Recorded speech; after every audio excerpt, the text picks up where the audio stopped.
Go to now, ye rich men, weep and howl for your miseries that shall come upon you. Your riches are corrupted, and your garments are moth-eaten. Your gold and silver is cankered, and the rust of them shall be a witness against you, and shall eat your flesh as it were fire. Ye have heaped treasure together for the last days. Behold, the hire of the laborers who have reaped down your fields, which is of you kept back by fraud, crieth. And the cries of them which have reaped are entered into the ears of the Lord of Sabaoth. Ye have lived in pleasure on the earth, and been wanton. Ye have nourished your hearts as in a day of slaughter. Ye have condemned and killed the just, and he doth not resist you. Be patient, therefore, brethren, unto the coming of the Lord. Behold, the husbandman waiteth for the precious fruit of the earth, and hath long patience for it, until he receive the early and latter rain. Be ye also patient. Establish your hearts, for the coming of the Lord draweth nigh. Grudge not one against another, brethren, lest ye be condemned. Behold, the judge standeth before the door. Take, my brethren, the prophets, who have spoken in the name of the Lord, for an example of suffering, affliction, and of patience. Behold, we count them happy which endure. Ye have heard of the patience of Job, and have seen the end of the Lord, that the Lord is very pitiful and of tender mercy. But above all things, my brethren, swear not, neither by heaven, neither by the earth, neither by any other oath. But let your yea be yea, and your nay, nay, lest ye fall into condemnation. Is any among you afflicted? Let him pray. Is any merry? Let him sing psalms. Is any sick among you? Let him call for the elders of the church, and let them pray over him, anointing him with oil in the name of the Lord. And the prayer of faith shall save the sick, and the Lord shall raise him up. And if he have committed sins, they shall be forgiven him. Confess your faults one to another, and pray one for another, that ye may be healed. The effectual fervent prayer of a righteous man availeth much. Elijah was a man subject to like passions as we are, and he prayed earnestly that it might not rain, and it rained not on the earth by the space of 3 years and 6 months. And he prayed again, and the heaven gave rain, and the earth brought forth her fruit. Brethren, if any of you do err from the truth, and one convert him, let him know that he which converteth the sinner from the error of his way shall save a soul from death, and shall hide a multitude of sins.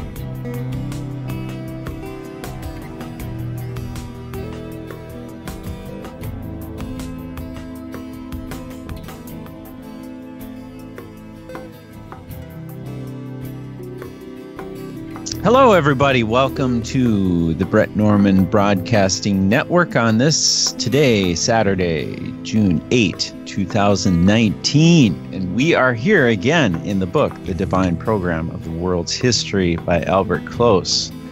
And we are well into the second portion of the book on European history. On page 127 of the book, and in the PDF, I'm not sure. Where was it again, Jörg? 107. Thank you.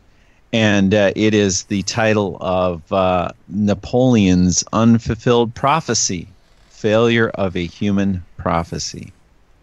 So very interesting how this book just keeps showing us maybe a little bit different version of what we're used to hearing about these topics. Of course, if you're in America like me, maybe you've never heard of these topics before.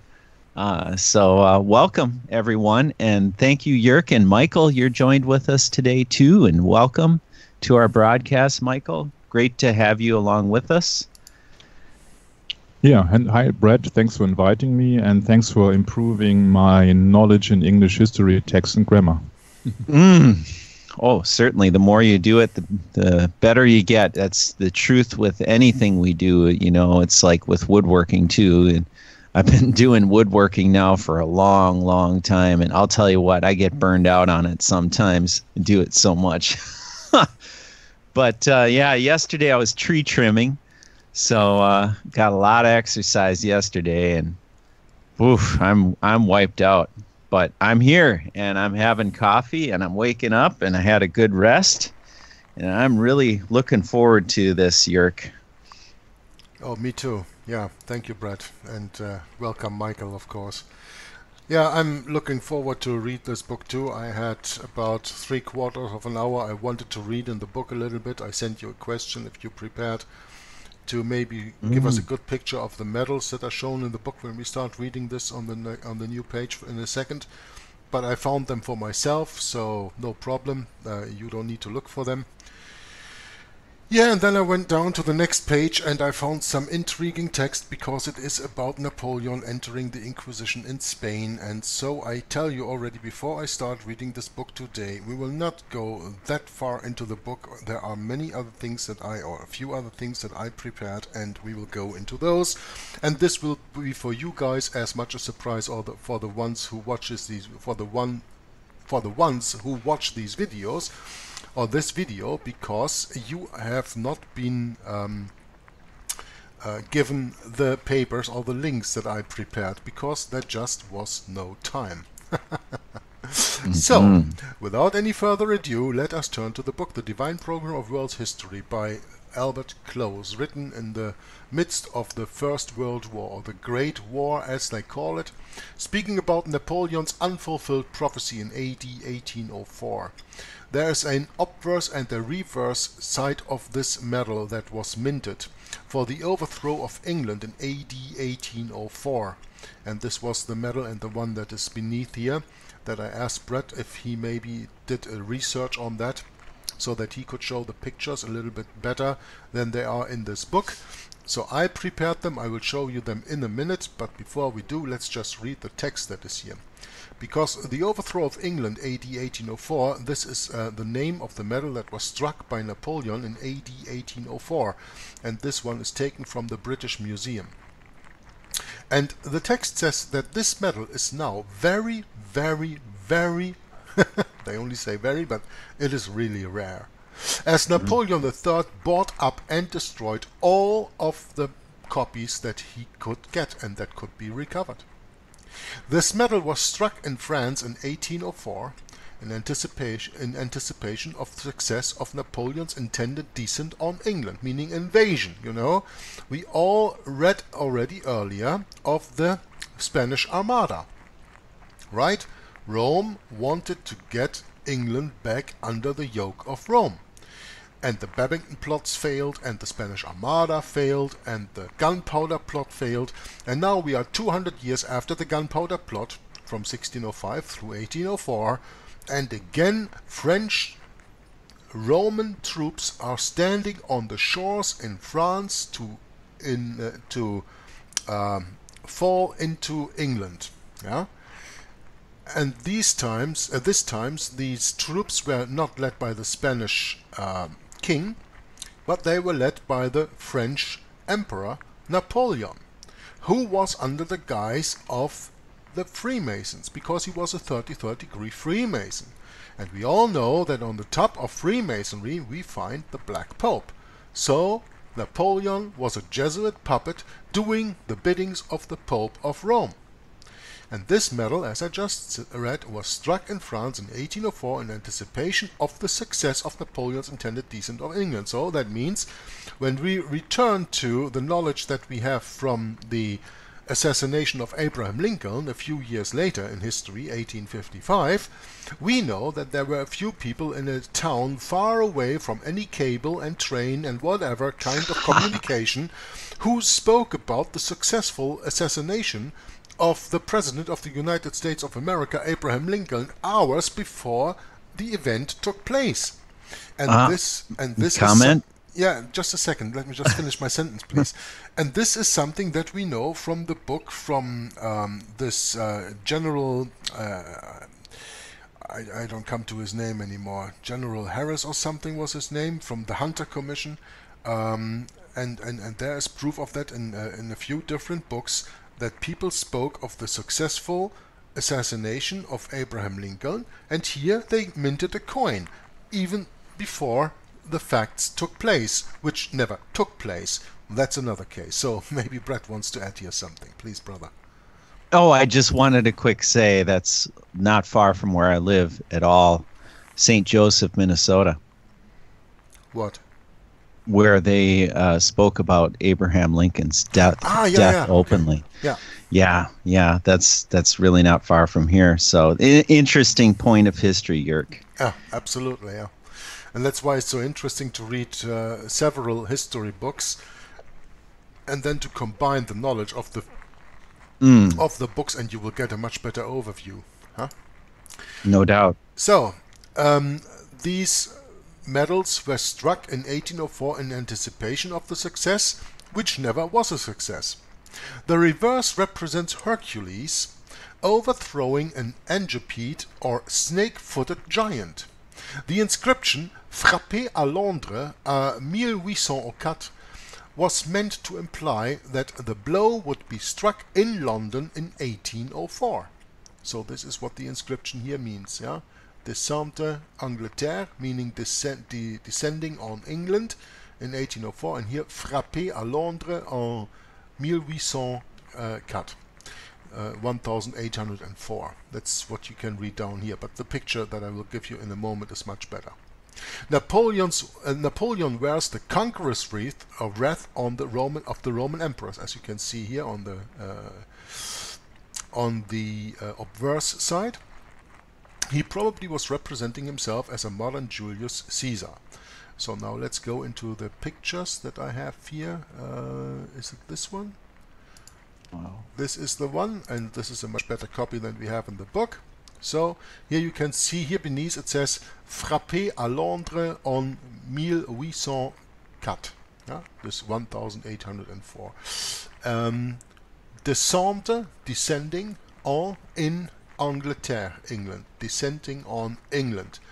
And this is Hercules biting this snake-footed guy, and of course the snake is the enemy from the Roman Catholic Church's of view. Of course, every enemy of the Roman Catholic Church is a snake, and England was probably here being put in the picture as the snake. And then here you have Napoleon, and you have the laurel or the wreath that he has around his head from the emperors. That's this picture. Yeah, and then comes another. Let me just see. Oh, okay, my pictures. That doesn't work now. It's frozen here somewhere. This is the next one that we're gonna have a look at. But let's first go into the text, then we understand what this is about. This is Napoleon's strangling England in 1804. Again, an obverse and reverse side of the coin. On the one hand we have Napoleon, the emperor. Hercules strangles the leopard. So here he bites into the snake, and here he strangles the leopard. And that is the coin that I just showed you. That's this one here. Yeah, so Hercules strangling the leopard. And let's see what the text reads here. This is also a specimen from the British Museum, struck in 1804 by Napoleon. This medal was struck by Napoleon in 1804 in anticipation of his intended invasion and overthrow of England. He had assembled 100,000 infantry, 15,000 cavalry, and 600 guns at Boulogne.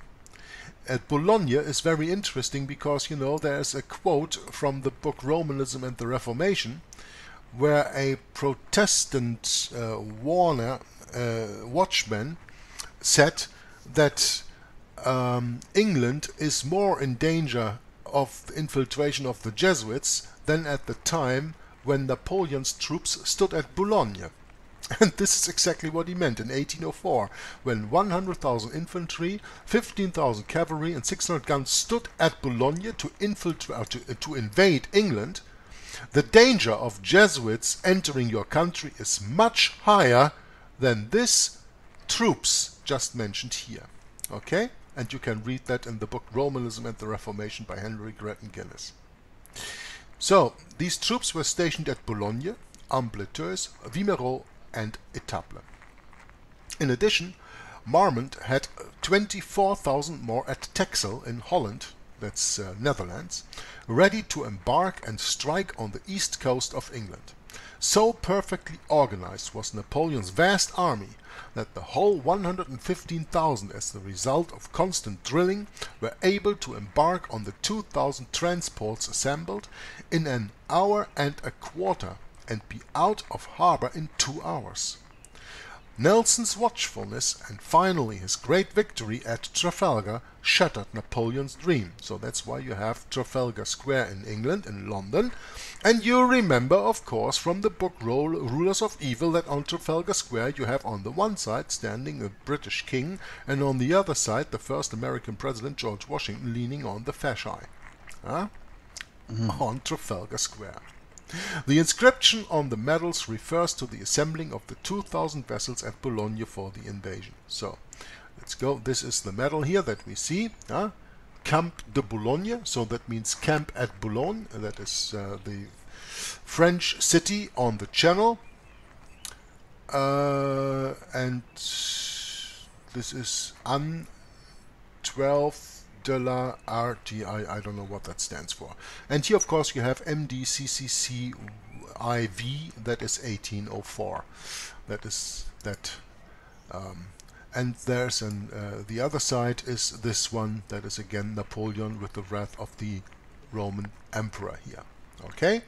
So, these are the pictures that I wanted to show you for these coins, and this is into leading up a very interesting reading of this book, of which we will not read that much because we will stop here where is the green color. Oh, my email is still on. Gotta close that. So we only read until this little paragraph here. The overthrow of Napoleon at Waterloo in 1815, well, that's in the future. In 1804, we read today, British and Foreign Bible Society was founded.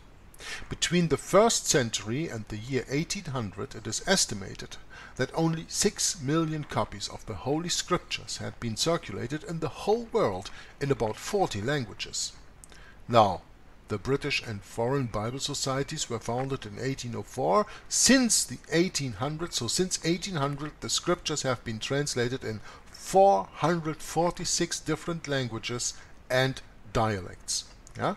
So, this means that in the last, let's say, about 1500 years, we only had 6 million copies in 40 languages. And since 1800 and the book writing in 1916, we have 446 languages where the Bible was translated into, and probably a lot more than the 6 million copies, and surely a lot more today in 2019. In 1809, Antichrist Pius VII, carried prisoner to France by French army and reduced by Napoleon to the rank of a French subject and salaried official of the French government, his income being fixed at £50,000 per annum, per year that means. Rome recognized by Napoleon as only the second city of the French Empire. This is why Paris and Rome are so close to each other. Paris is the first French city and Rome is the second French city, still in the eyes of the French, of course. Yeah? And then it continues to say, in 1809, Inquisition at Madrid destroyed by French troops. And this is where we're going to leave the book, because I was so interested to read a little bit about this, and I knew that I had read about this in the past, and I wanted to look that up, so I did a little research, as I sometimes do when doing these book readings, and I came up with a paper from a website that I copied into a PDF that is now 14 pages, that is called The Destruction of the Spanish Inquisition. So this deals exactly with what Albert Close deals with here, Inquisition at Madrid destroyed by French troops, but instead of going into that little that Albert Close dedicates to this subject in the book, we are going to read this Destruction of the Spanish Inquisition, and I found a wonderful book that is interesting for all of you guys, that is called History of the Ancient Christians by Jean-Paul Perrin. And there we're gonna read a little bit from, if we have the time still today, I don't know how long it's gonna take to read that the other 14 pages. Here we're gonna read about the destruction of the Spanish Inquisition. So this is a little bit of the same than there, but you see already here the mentioning of, for example, Limborch, who is the author of the book History of the Inquisition, History of the Inquisition, that I read on my second YouTube channel, where I have some 40 videos out that is 750 pages long. Limborch wrote this book in 1692, and then it was translated into English by Adam Chandler in 1731. That is a wonderful book, History of the Inquisition, and he is mentioned already here in the beginning. So I did a little research and found that book on archive.org, and I will provide the links, of course, in the description box of this video. But before we do that, let's read just here the destruction of the Spanish Inquisition. But before I'm gonna go into this reading, which my brothers don't have, but since I share screen, they can read along with me. You will read this, guys? Yep. Yeah? Sure do. I just want to know if any of you has any comment before I continue reading now. Is there anything you guys want to add or to say? No, I'm interested to hear what you're going to have to go into here, Jörg. Very interested. Okay, so let's read along.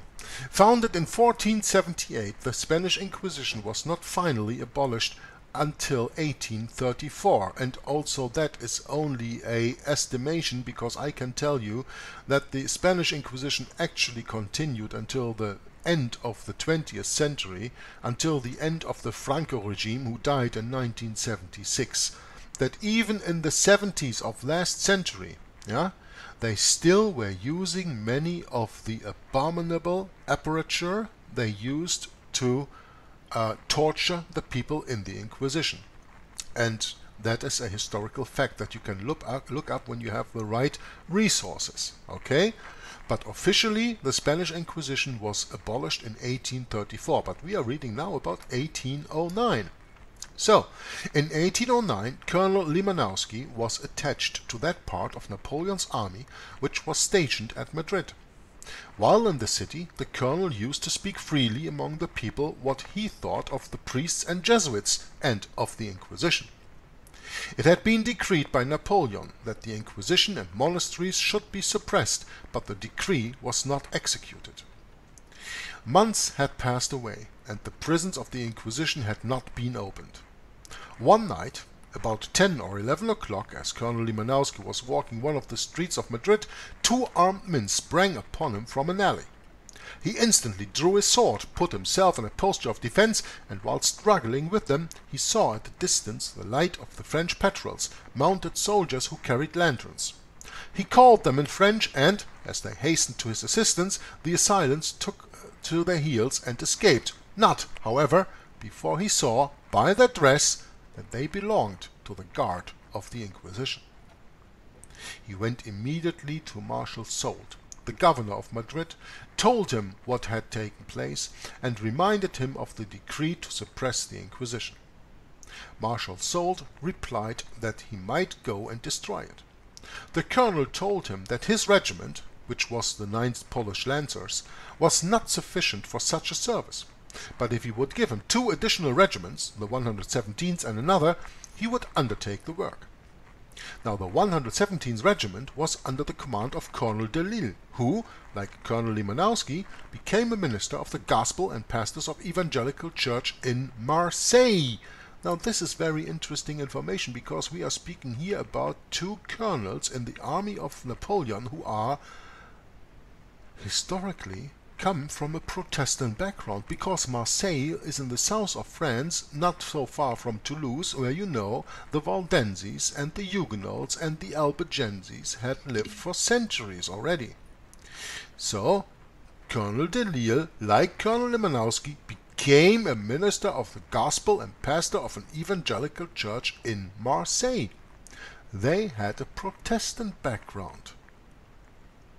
And that's why they were attacking the Inquisition, which is Roman Catholic. Okay? Now the troops required were granted, and Colonel Limanowski proceeded to the Inquisition, which was situated about 5 miles from the city. It was surrounded with a wall of great strength, and defended by a company of soldiers. When he arrived at the walls, he addressed one of the sentinels and summoned the Holy Fathers to surrender the imperial army and open the gates of the Inquisition. Now the sentinel, who was standing on the wall, appeared to enter into a conversation for a moment with someone within, at the close of which he presented his musket and shot one of Colonel Limanowski's men. The colonel then ordered his troops to fire upon those who appeared on the walls. It was soon obvious, says Colonel Limanowski, that it was an unequal warfare. The walls of the Inquisition were covered with the soldiers of the Holy Office. There was also a breastwork upon the wall from behind which they discharged their muskets. Our troops were in the open plain and exposed to a destructive fire. We had no cannon, nor could we scale the walls, and the gates successfully resisted all attempts at forcing them. I could not retire and send for a cannon to break through the walls without giving them time to lay a train or for blowing us up. I saw that it was necessary to change the mode of attack, and directed some trees to be cut down and trimmed, to be used as battering rams. 2 of these were taken up by detachments of men, as numerous as could work to advantage, and brought to bear upon the wall with all the power which they could exert, while the troops kept up a fire to protect them from the fire poured upon from the walls. Presently they began to tremble. A breach was made, and the imperial troops rushed into the Inquisition. Here we met with an incident which nothing but Jesuitical effrontery is equal to. The Inquisitor General of the Father Confessors, in their priestly robes, came out of their rooms as we were making our way into the interior of the Inquisition, and with long faces, their arms crossed over their breasts, their fingers resting on their shoulders, as though they had been deaf to all the noise of the attack and defense, and had just learned what was going on. They addressed themselves in the language of rebuke to their own soldiers, saying, "Why do you fight our friends, the French?" Their intention, no doubt, was to make us think that this defense was wholly unauthorized by them, hoping, if they could make us believe that they were friendly, they should have a better opportunity in the confusion of the moment to escape. Their artifice did not succeed. I caused them to be placed under guard, and all the soldiers of the Inquisition to be secured as prisoners. We then proceeded to examine all the rooms of the stately edifice. We passed through room after room, found all perfectly in order, richly furnished with altars and crucifixes and wax candles in abundance, but could discover no evidence of iniquity being practiced there, nothing of those peculiar features which we expected to find in an Inquisition. We found splendid paintings and a rich and extensive library. Here was beauty and splendor and the most perfect order on which my eyes had ever rested. The architecture, the proportions were perfect. The floors of wood were scoured and highly polished. The marble floors were arranged with a strict regard to order. There was everything to please the eye and gratify a cultivated taste. Where, then, were those horrid instruments of torture of which we had been told? And where were those dungeons in which human beings were said to be buried alive? We searched in vain. The Holy Fathers assured us that they had been belied, that we had seen all, and I was prepared to give up the search, convinced the Inquisition was different from all others of which I had heard. But Colonel de Lisle was not so ready as myself to give up the search, and he said to me, quote, "Colonel, you are commander today, and as you say, so must it be. But if you will be advised by me, let this marble floor be examined.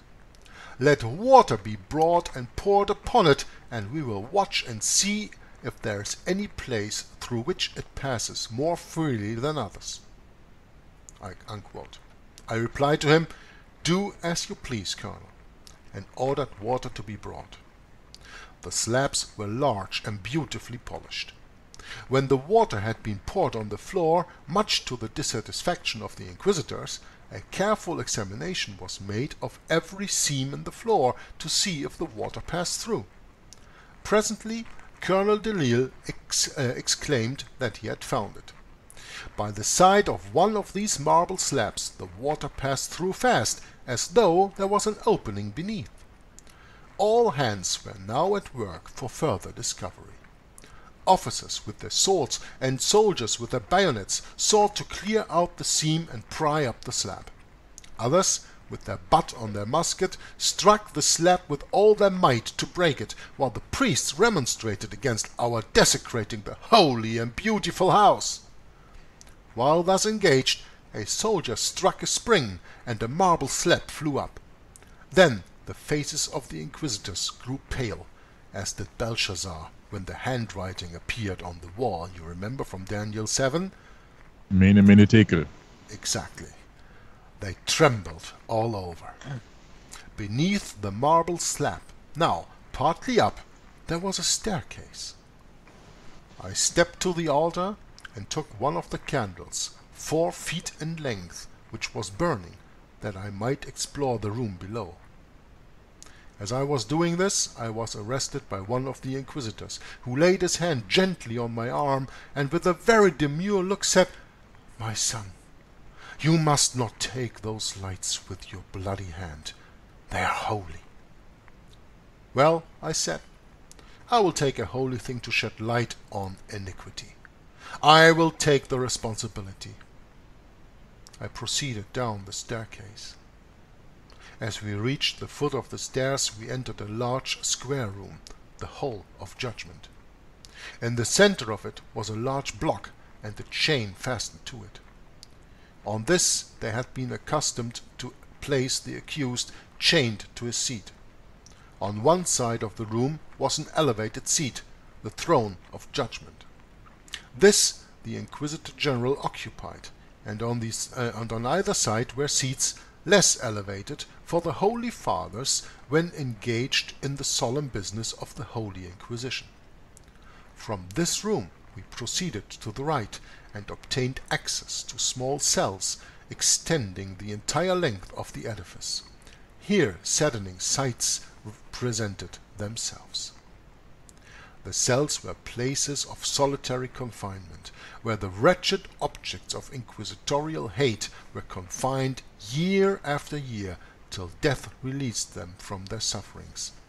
And there their bodies remained until they were completely decayed, and their rooms had become fit for others to occupy. Flues or tubes extending to the open air carried off the effluvia. In these cells we found the remains of those who paid the debt of nature. Some of them had been dead apparently but a short time, while of others nothing remained but their bones, still chained to the floor of the dungeon. The Inquisition put their victims to the question. They tortured them. If found guilty, they were handed over to the secular authorities to be relaxed, that is, burned to death. Auto da fe, that is called. In other cells we found living sufferers, of both sexes and of every age, from 60 years down to 14 or 15 years, all naked as when born into the world, and all in chains. Here were old men and aged women who had been shut up for many years. Here, too, were the middle-aged and the young men and the maiden of 14 years old. The soldiers immediately went to work to release these captives from their chains and took them from their knapsacks, their overcoats and their other clothing, and they gave to cover their nakedness. They were exceedingly anxious to bring them out to the light of day, but Colonel Limanowski, aware of the danger, had food given to them, and then brought them gradually to the light as they were able to bear it. We then proceeded to explore another room on the left. Here we found instruments of torture of every kind which the ingenuity of men or evils could invent. The first was a machine by which the victim was confined, and then, beginning with the fingers, every joint in the hands, arms, and the body was broken or drawn one after another until the victim died. The second was a box in which the head and neck of the victim were so closely confined by a screw that he could not move in any way. Over the box was a vessel from which one drop of water a second fell upon the head of the victim. Every successive drop, falling on precisely the same place, soon suspended circulation and put the sufferer in the most excruciating agony. The third was an infernal machine, laid horizontally, to which the victim was bound. The machine was then placed between two beams in which were scores of knives, so fixed that, by turning the machine with a crank, the flesh of the sufferer was torn from his limbs in small pieces. The fourth surpassed the others in fiendish ingenuity. Its exterior was a beautiful woman, or large doll, richly dressed with arms extended, ready to embrace its victim. Around her feet a semicircle was drawn. The victim who passed over this fatal mark touched a spring which caused the diabolical engine to open. Its arms clasped him, and 1,000 knives cut him into as many pieces in the deadly embrace. Colonel Limanowski said that the sight of these infernal engines of cruelty kindled the rage of the soldiers to fury. They declared that every inquisitor and soldier of the Inquisition should be put to torture. Their rage was ungovernable. The colonel did not oppose them. They might have turned their arms against him if he had attempted to arrest their work. They began with the quote-unquote Holy Fathers. The first they put to death in the machines for breaking joints. The torture of the Inquisitor put to death by the dropping of water on his head was most excruciating. The poor man cried out in agony to be taken from the fatal machine. The Inquisitor General was brought before the infernal engine called the Virgin. He begged to be excused. "No," said they, "you have caused others to kiss her, now you must do it." They interlocked the bayonets so as to form large forks, and with these they pushed him over the deadly circle. The beautiful image, instantly prepared for the embrace, clasped him in its arms, and he was cut into innumerable pieces. Colonel Limanowski said he witnessed the torture of 4 of them. His heart sickened at the awful scene, and he left the soldiers to wreak their awful revenge on the last guilty inmates of that prison house of hell. In the meantime it was reported through Madrid that the prisons of the Inquisition were broken open, and multitudes hastened to the fatal spot. And, oh, what a meeting was there! It was like a resurrection. About 100 who had been buried for many years were now restored to life. There were fathers who had found their long-lost daughters, wives were restored to their husbands, sisters to their brothers, and parents to their children, and there were some who could recognize no friend among the multitude.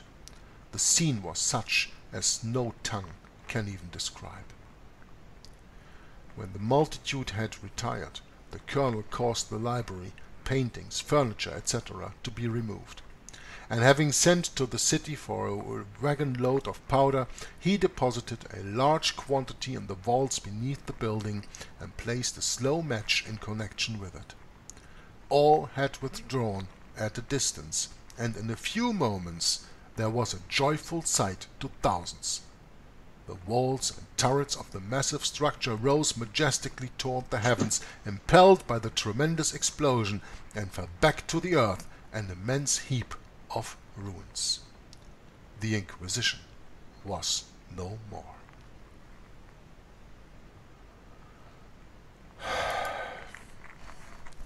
some of these readings that we have to do in light to bring the true history to the knowledge of the people by doing these videos. Some truths, some readings are just a little bit too much, even for me. Yes, Jörg. I think we went through some of that in Code Word Babylon already. It's very humbling.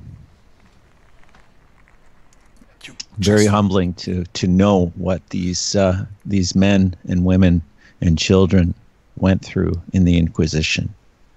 It is so hard to understand that man is willing to do all these atrocities to another man, to a child, to a woman, to a grown-up man. I don't even care about the age, brother. It's always your fellow man, right?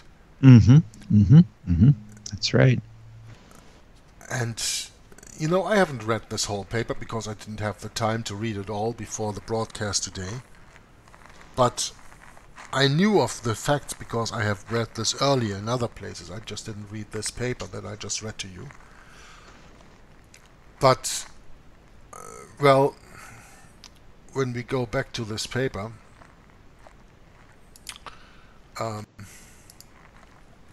you see here is the link where I got it from. And I only looked it up because of the divine program, because it was speaking here about Colonel Delille. You can see here, Colonel Delille.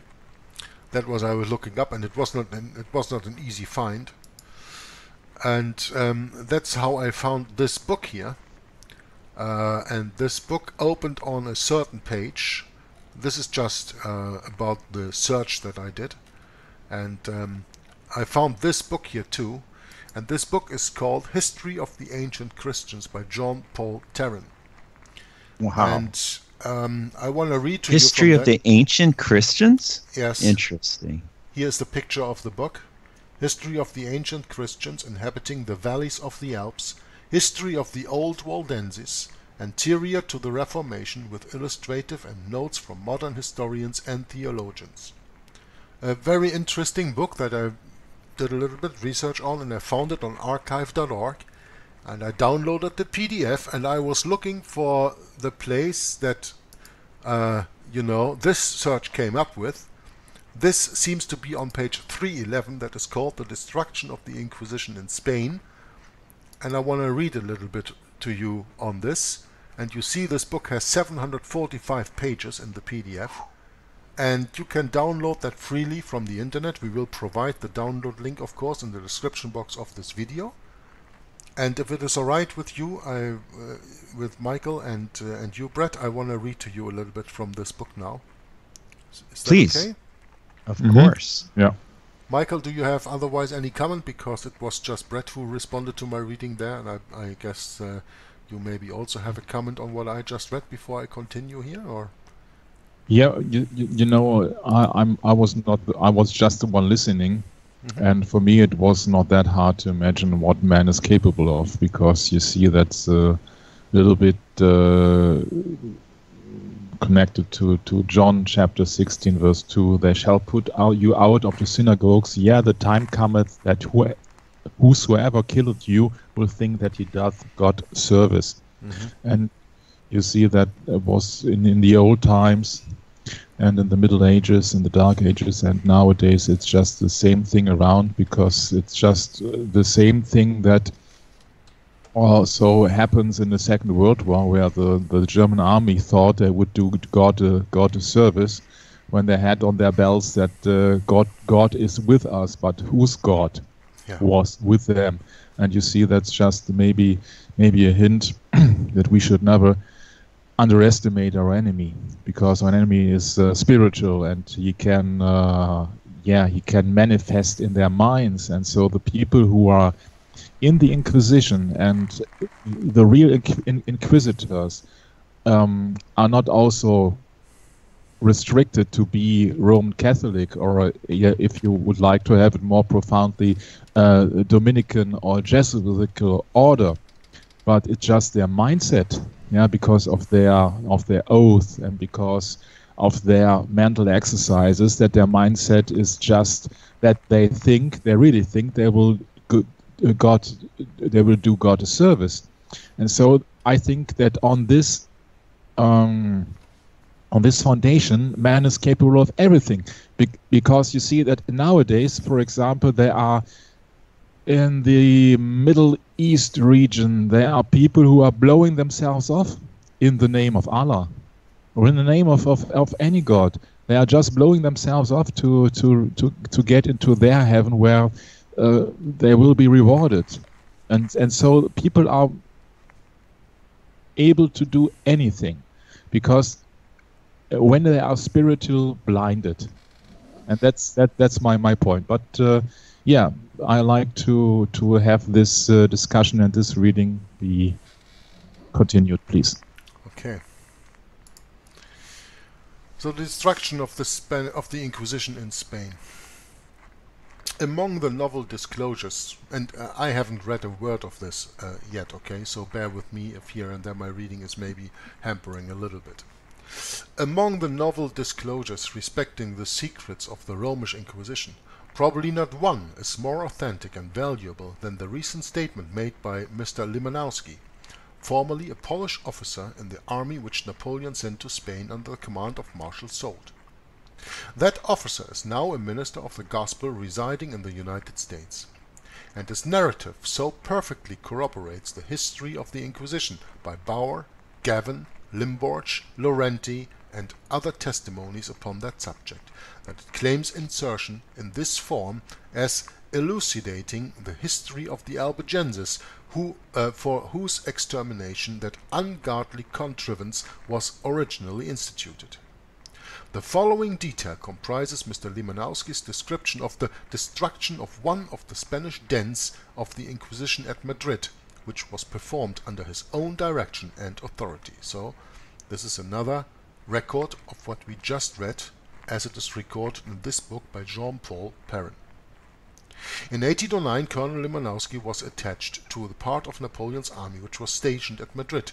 While in that city, said Colonel Limanowski, I used to speak freely among the people what I thought of the priests and Jesuits and of the Inquisition. It had been decreed by the Emperor Napoleon that the Inquisition errant monasteries should be suppressed, but the decree was not executed. Months had passed away and the prisons of the Inquisition had not been opened.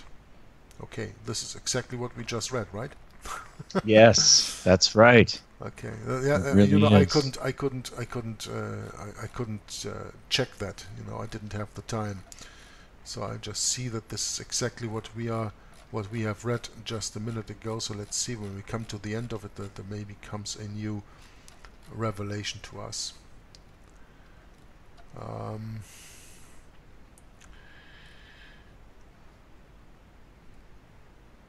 In the meantime, it was reported through Madrid that the prisons of the Inquisition were broken open. Multitudes hastened to the fatal spot. And oh, what a meaning was there. Okay, we read all this.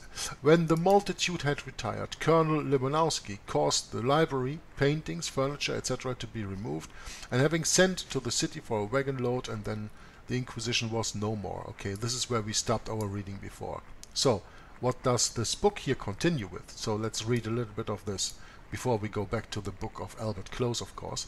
I didn't know that what I just read to you was taken out of this book. But anyway. Wow.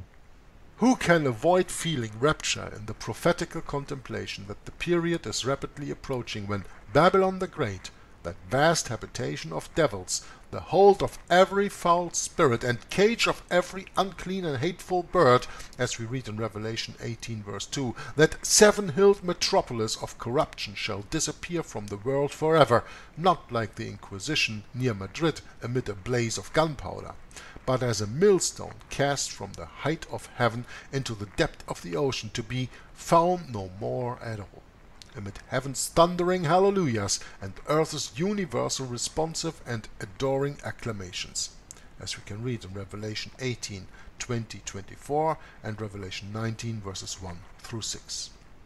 Therefore let us riot attempt by hypocritical and anti-Christian sensibilities to sympathize with that popery which is one entire mess of satanic depravity. When we oppose the Romish pestilential apostasy, we only contend against a hell-born contrivance which is blasphemy towards God and a curse to the human family, and which, having arrogated the divine titles and supremacy, tyrannizes over the bodies and souls and brutalizes all the faculties of men.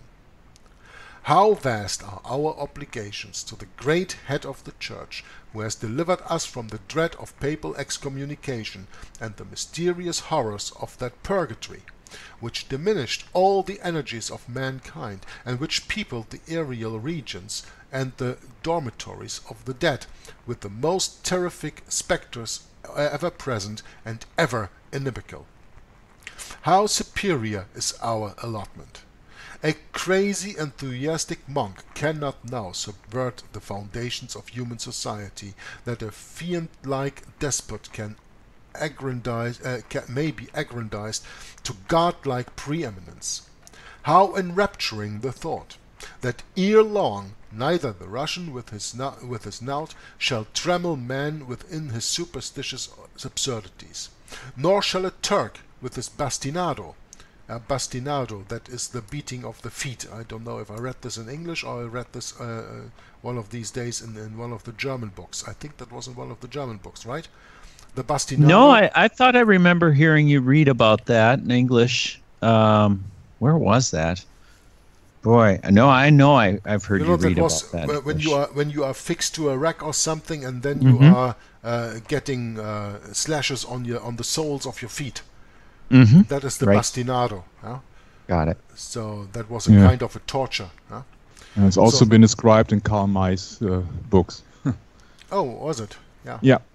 Yeah, I don't know if I read it in English or I read it in German, because I'm reading so many things for the moment. You may have done both. Maybe, yeah. Anyway, that's just for the people who do not know what a bastinado is. So that means that the sole of your feet will be slashed with very hard sticks or something like that on the soles where it really hurts. Yeah? So nor shall a Turk with his bastinado bow him to profess the delusions of Muhammad's apostasy. Nor shall a Spanish inquisitor, while he wrecks life from the heart, extort blasphemy from the mouth. Their arms shall be withered forever, and the great multitude shall all combine the ecstatic chorus, Alleluia, for the Lord God omnipotent reigneth. Amen. So, this is about the Spanish Inquisition. I guess the book is in itself very much worth reading. I have the idea, even though this is just a short part of the Spanish Inquisition here, but you can see what we are reading here all about: the precious remains of the doctrines and discipline of the old Waldenses and Albigenses, their noble testimony against the Roman Antichrist. Very interesting. The Roman Antichrist. Thank you very much. This is a good find. Ancient confession of the faith of the Waldenses, copied out of the manuscripts bearing date 1120, 400 years before the time of Luther and Zwingli and Calvin, and 70 years before Peter Waldo, who, quote-unquote, allegedly founded the Waldenses. The book continues to read. But this What an excellent find, Jörg. Yeah, I think so too. It really is. This is really good. Yeah. History of the Ancient Christians. Book for the Ages. Printed in copyright 1997, so that's only 21 years old. Wow, it's fresh. That's amazing. I mean, relatively speaking, my goodness. Yeah, absolutely. 1997 is not that long ago.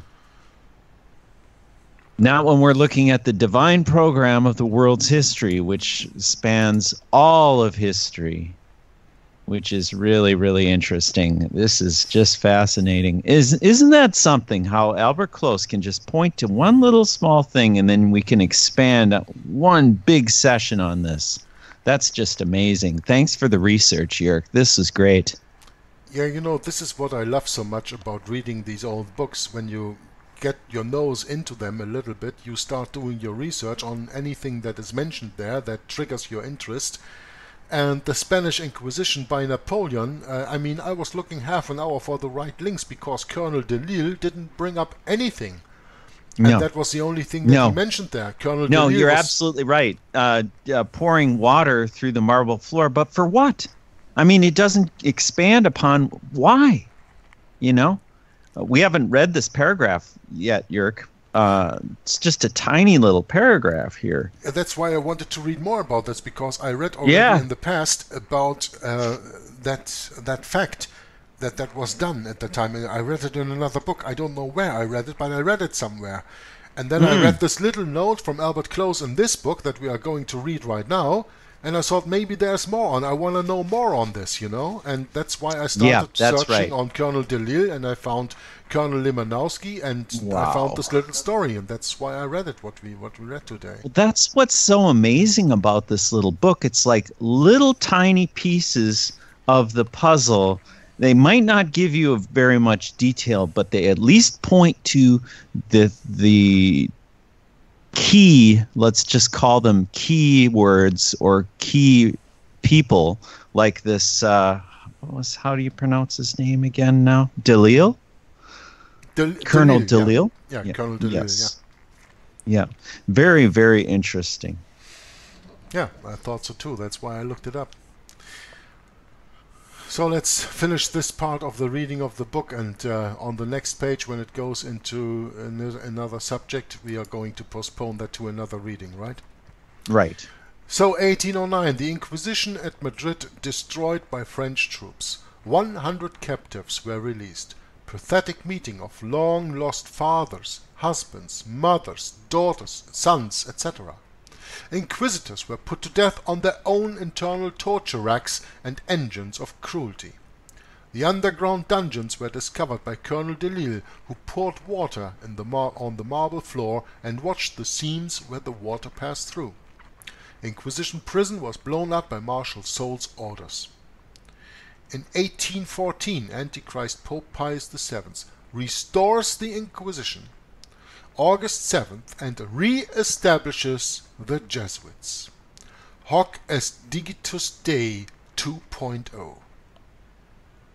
At the beginning of the following year, there were already 737 prosecutions for heresy in progress. Jesuits had been driven underground since 1773. In 1815, overthrow of Napoleon at Waterloo by Protestant Britain and Prussia after 22 years of war. The Spanish Revolutionary Wars, inspired by the atheism of Voltaire, which under the cloak of social reform was really a rebellion against law and order, as well as a revolt against the corrupt governments of the times. Atheism destroyed the corrupt government of the times, but it could not lay a firm foundation of truth and righteousness in France, such as the English Revolution laid in England. Waterloo concluded a European drama in which mightier agencies than those of men had been operating for half a century. Over 10 million men fell on all sides, and the world went through 500 years of ordinary history in 25 years, as writes Ellison in volume 12 of his work. And then we go into the next part, British Army culture 100 years ago. Wellington invading France in 1813 AD. So this is about still the Battle of Waterloo. That is some 30 kilometers or 40 kilometers from where I live. I regularly pass there sometimes. I mean, I've passed there I think a month or two ago. I visited the site of Waterloo for a few times with this big mountain they put up there, and I went to see the quote-unquote show where they have a light show and all that stuff, where they replay the Battle of Waterloo from 1815. And Waterloo is just here in Belgium, 20 kilometers south of Brussels. And I live 20 kilometers east of Brussels, so that's about 40-50 kilometers from here to go there. Yeah. I think if you ask the regular John Doe out there in Europe, they will assume that Waterloo is a popular song by the Swedish band ABBA. ABBA, which means father. You see that every time I come across these so-called ancient war monuments. It should remind us that there was always evil and war and destruction upon this world or upon this earth. But did people actually learn out of it? You see the structure, the hierarchical structure of the earth haven't changed. And so the history is always the same, and history is repeating all over again. So what makes people think that the Inquisition has stopped? It was always the case that the hierarchy, the people, the rulers from the top, the high priests, were ruling and were brainwashing the masses with their propaganda. So it's every time I'm really fascinating to learn history, but actually it's the same in all ages, in all countries, for all races. It's always the same, and it's just these little tiny books or coins which are presenting now, which are displaying now, who can reveal the truth. And it's like digging out sandkorn, sand, Grain of sand. a grain of sand in an entire beach full of shit, full of lies, full of destruction. And Yeah, so looking for the needle in the haystack, you know. Yeah. Okay. Yeah. And so I find this coins and this picture so revealing, because you see that these coins, also from the Roman Empire, before the appearance of Jesus Christ on this earth in human form, was the first or one of the first methods to take a picture, to have some image. And so it's just another cool thing, because actually 2 years ago I visited German Roman archaeological station, where they have built an amphitheater. And a German archaeological site you visited. Yeah, in German. Yeah, exactly. And there also were many things, were helmets and coins and stuff, and so were on display, and it was very interesting, because you see that usually, for example, the German people are actually not aware of the fact that the Roman Empire has had and does have this much influence on their regular life. They don't expect it. They don't count on that. And it's just that you see it everywhere. And so it's not only restricted to the religion part of it, but it's also for the casual life. And so it's just very much important to get the facts straight and to be right on history lessons like this. And it's so much more valuable than looking to National Geographic or other stuff. Yeah, isn't there the saying, Michael, the man who is not familiar with history is doomed to repeat it? Yeah, exactly. Yeah. And that's why it is so important that we do these readings, and it would be so important for many people to watch these readings, to inform themselves about the true oppressed history, because the people who write the history books today are the Jesuits. They are the ones who foment these wars. They are the ones who plan these wars. They are the ones who execute these wars. So you are reading history of the executioner of war. What can you learn from that but lies, but propaganda, and never making or never getting the chance of how do they say, extracting the true relations out of this, the relation between this war and that war, and most and for all, the relation between politics and religion, because that's never spoken about. That's why I found it so interesting to read that these two colonels, Lemanowski and Delisle, were both, the best to my recollection, as I can say now, Protestant ministers. Right? Right. So there is a connection to faith and to religion and to the military and to politics. And that is what is never ever told us when we watch television or read the newspaper or whatever. It is everything but that relation. And only when you read these books you can make the connection between politics and religion. And you see all of a sudden how important it is to understand that, I don't know how to put it even into correct words. To see that everything is ordained already on beforehand, that God in His prophecies has written everything on beforehand, and that through Bible study and real history study, we are given the possibility to finally put away the veil they put before our eyes and to see the world as it really is. I think it would help a lot if people would be able to combine the dots between the ancient history and the actual happening, which is now happening or appears to be happening on our television set.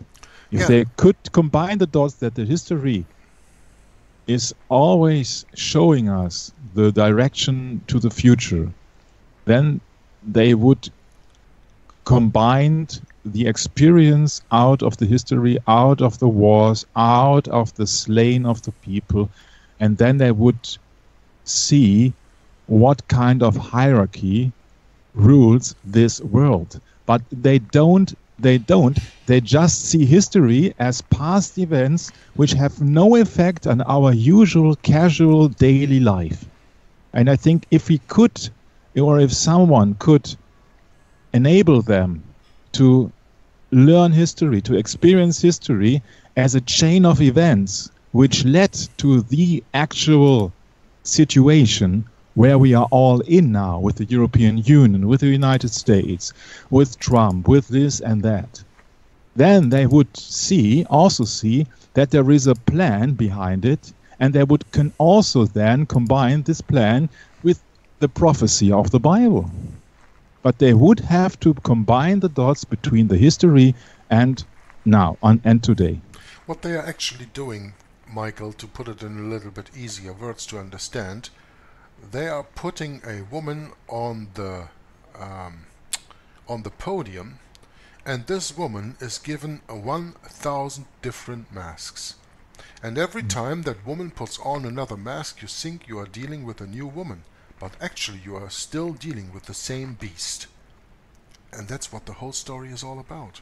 That is what God is trying to tell us all through history and all through the Bible. That the woman who rides the beast has thousands of masks. And did we read in Cold War Babylon about the Jesuit order and the 1,000 masks? That's correct.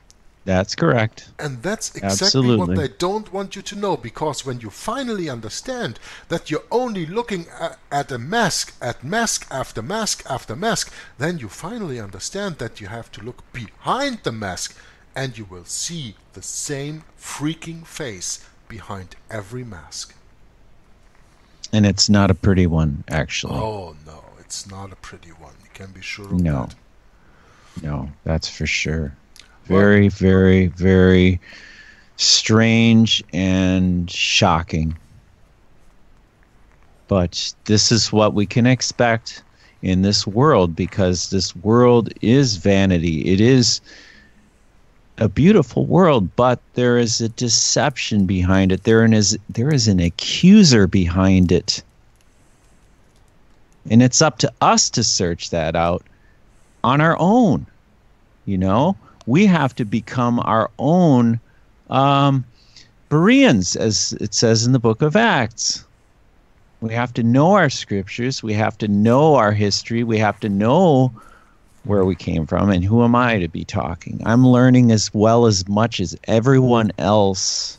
I am no different. I am nothing without the Spirit of Christ. Because what does the Bible tell us in the law and the prophets? It tells us that the beginning of wisdom is the fear of the Lord. Meaning we should be afraid for our eternal soul. And then we build our lives on top of that. Not the other way around. claiming that you are the authority and you are more powerful than God, that's blasphemy. But that's what this world runs on. It runs on blasphemy. It runs on idolatry. It's sickening. All we need to do is just be aware of it. You know, I had to smile when Jörg mentioned that the woman riding the beast wears 1,000 masks. You see, one of the first real women wearing a mask is in the first book of Kings, called Jezebel. And if you and I just had to smile because I had to look up the English word for making when a woman makes herself a pretty face, and it's called make-up. And yeah, then you have to split the words make up. Yeah. Yeah, so they are making some things up. They are pretending to be someone else. Never mind it's not just your real face, you see. Sorry to interrupt you, Michael, but I was just going to say, never mind all of the toxic things they put in these products. Yeah, sure. For painting up the faces of the, you know. And that's a price you have to pay. Yeah. That's a price. It is. Yeah. There's a consequence for everything. Yeah, sure. You see, if you like to wear a mask, you're not yourself anymore. And so that keeps us in line with God's commandment. If I wear a make-up, I like to be someone else, and I'm pretending to be someone else because I'm making things up, or I make myself up, or I like to exalt myself above others because I wear make-up. So you see, there's just the temptation everywhere to exalt yourself above others, and that's what women mostly do, and nowadays also men are doing, wearing makeup. And so instead of wearing a mask and pretending to be more than you actually are, you should be humble yourself, and you should lay down and go on your knees and pray for guidance instead of thinking to be wise. Right? Right. Professing themselves to be wise, they became fools, right? Yeah, Romans. Yeah. Romans chapter 1, verse 17 or something. Yeah. Mm-hmm. Listen, brothers, I think it is time for Bret to close this down, and then we're going to meet again tomorrow for another part of the reading of the book from Albert Close, and leave our viewers today with a few thoughts on the reading that we did on the discovering of the Inquisition in Madrid, and let the people reflect a little bit on this, and let us hope that they will come back for our next reading of the book from Albert Close and the divine program of the world's history tomorrow. Yeah, I'm done so far, so Bret, I would leave it up to you to close it down for today. Great, thank you, Jörg, and I will close it with some scripture. Proverbs chapter 3, My son, forget not my law, but let thine heart keep my commandments. For length of days and long life and peace shall they add to thee. Let not mercy and truth forsake thee. Bind them about thy neck, write them upon the table of thine heart. So shalt thou find favor with God, with good understanding in the sight of God and man. Trust in the Lord with all thine heart, and lean not unto thine own understanding. In all thy ways acknowledge him, and he shall direct thy paths. Be not wise in thine own eyes. Fear the Lord, and depart from evil. It shall be health to thy navel, and marrow to thy bones. Honor the Lord with all thy substance, and with the first fruits of all thine increase. So shall thy barns be filled with plenty, and thy presses shall burst out with new wine. My son, despise not the chastening of the Lord, neither be weary of his correction. For whom the Lord loveth, he correcteth, even as a father the son in whom he delighteth. And we'll catch up with you next time. God bless. Bye-bye. From whence come wars and fightings among you? Come they not hence even of your lusts that war in your members? Ye lust and have not, ye kill and desire to have and cannot obtain. Ye fight and war, yet ye have not because ye ask not. Ye ask and receive not because ye ask amiss, that ye may consume it upon your lusts.